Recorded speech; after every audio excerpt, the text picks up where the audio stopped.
Hi booktube, Aaron here. I hope you're doing okay. Today I've got a bit of a reading update. We're just past the halfway point in January, and I've finished three books since January started. So I thought I'd go through them. They're all pretty slim, really, um, all pretty slim things, just because I've been rereading War and Peace with a lovely group of people, and also I think just with the enthusiasm of the new year, I've been just wanting to pick up loads of new things as well, and so I've been sort of dipping in and out of quite a few things. But the reading year has started off very well, at least in terms of quality and in terms of how much I'm enjoying it. So I'm very glad on that front. The first book I finished, I think, was The Trial by Kafka. For Christmas, I was gifted the diaries of Kafka, and I just really love the way he writes, even in his diaries. And the diaries themselves are quite interesting because it's not just his daily sort of journals, but it also has random sketches and notes towards stories and drafts of stories.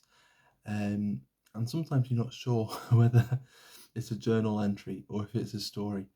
Um, and it was really putting me in the mood to read more of his fiction. I'd never read The Trial, and so I gave The Trial a go, and I really loved it. I'm trying to work out whether I prefer this to the other of his unfinished novels that I've read, which would be The Castle. Certainly, I think because even though this is unfinished, he'd written the last chapter, and the book on the whole is pretty episodic. And so, even though you're feeling like you're jumping around a bit as it's getting towards the end from episode to episode, the links aren't quite as clear. You still kind of get a payoff at the end, and it at least ends intentionally instead of just sort of cutting off mid sentence like The Castle. And it's just a brilliant, uh, dark, absurd book about guilt. I think about sort of feeling that for some reason, um, yeah, you are um, guilty in kind of ineffable and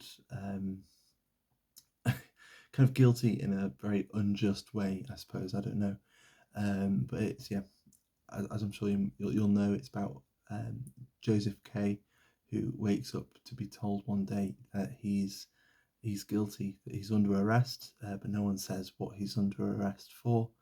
And then it turns out that the courts, the power that is making this accusation, isn't the usual court. It's something else sort of behind everything, and it's kind of spills into all kinds of areas of his life.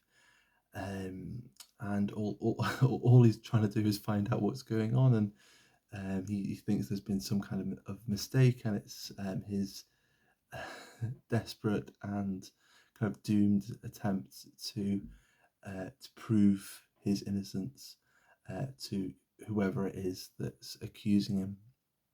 So yeah, and it's strange and absurd, and it moves in this kind of dreamlike way, which is one of the things I really love about a lot of Kafka's writing. It might sound a bit silly, but when I think of Kafka's stories, um, I often think to myself that they happen and they keep happening. And I don't know if that makes any sense, but there's a situation and then it just keeps moving, even though you can't really see a way how it could keep moving. I'm not sure if I'm making much sense there, but definitely it's got that kind of dreamlike. I don't know, almost like everything's on rails, but you can't see where it's going. The character feels like he has to go and talk to this person, and it's very important. And he gets there and he sees the person for a second, and then the next thing he knows is he's in a completely different room talking to someone else entirely.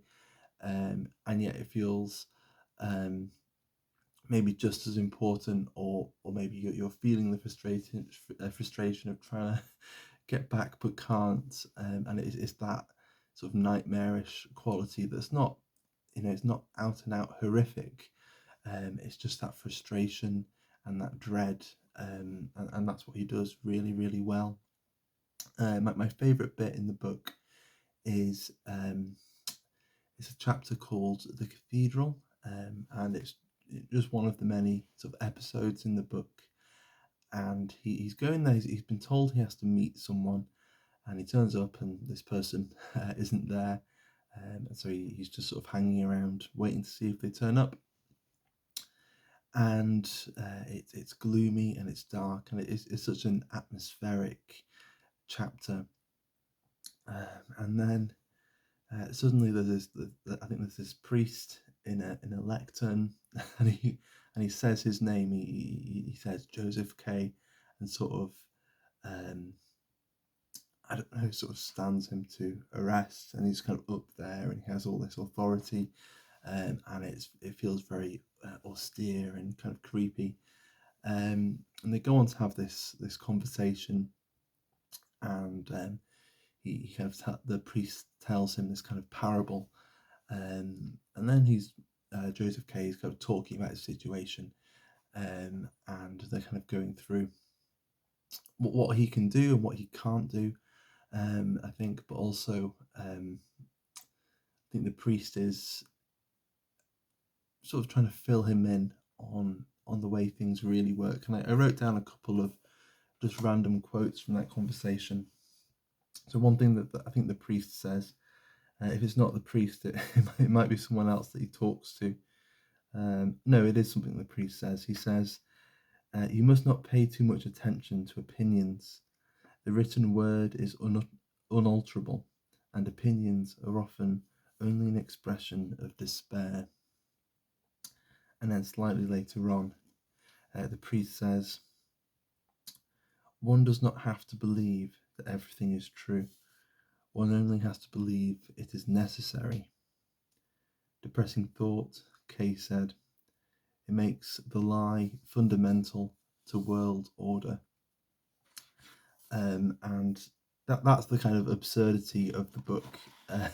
Is, because I think to Kay, this accusation that's been made against him is, he feels it's totally false, that it is a lie, and yet all of his efforts to prove that it's a lie are, in the view of the people accusing him, just his opinions, and that it's just a symptom of his despair, and it's not going to have any impact at all on the written word, on the sort of official condemnation and guilt of Kay. And so, yeah, I don't know if that makes any sense, but it's just a strange, sad, gloomy book, but in a weird way, the kind of book that I do really love just starting off the year with, for some reason.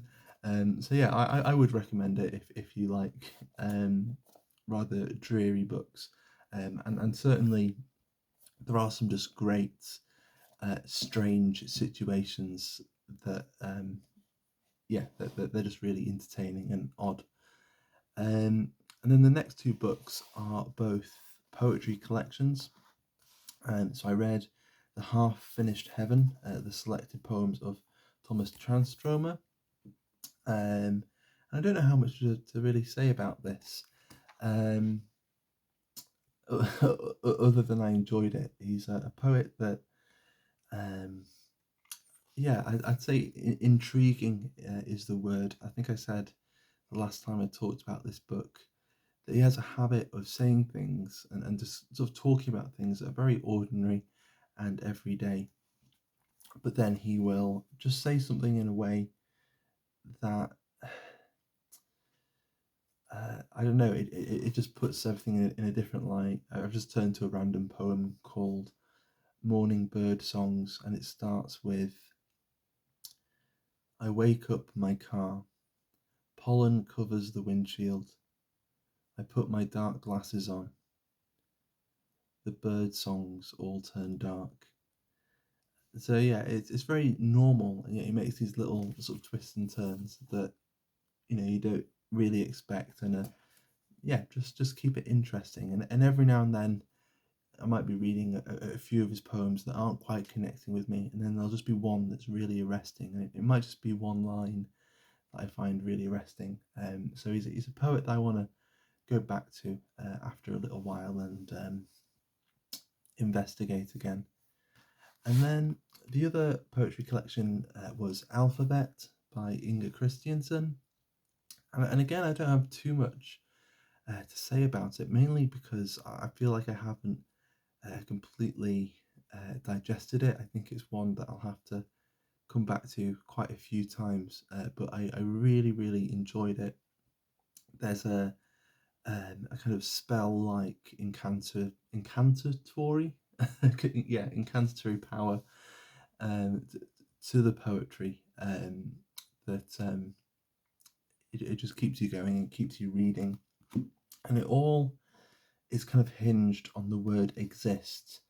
So it starts with apricot trees exist, apricot trees exist, and it's sort of like the Fibonacci sequence. So it kind of keeps growing and it keeps going through the alphabet.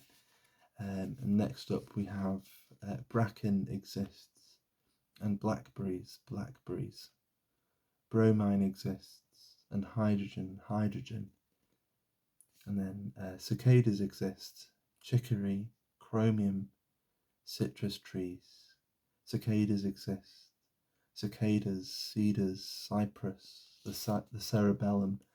And yeah, it just keeps keeps going like that. We have doves exist, and early fall exists, and it just keeps going. And it's by the end, quite an ecological poem. It's about the natural world, and I think uh, our relationship to it is sort of side, because as I was saying it, I was kind of realizing how twee that sounds.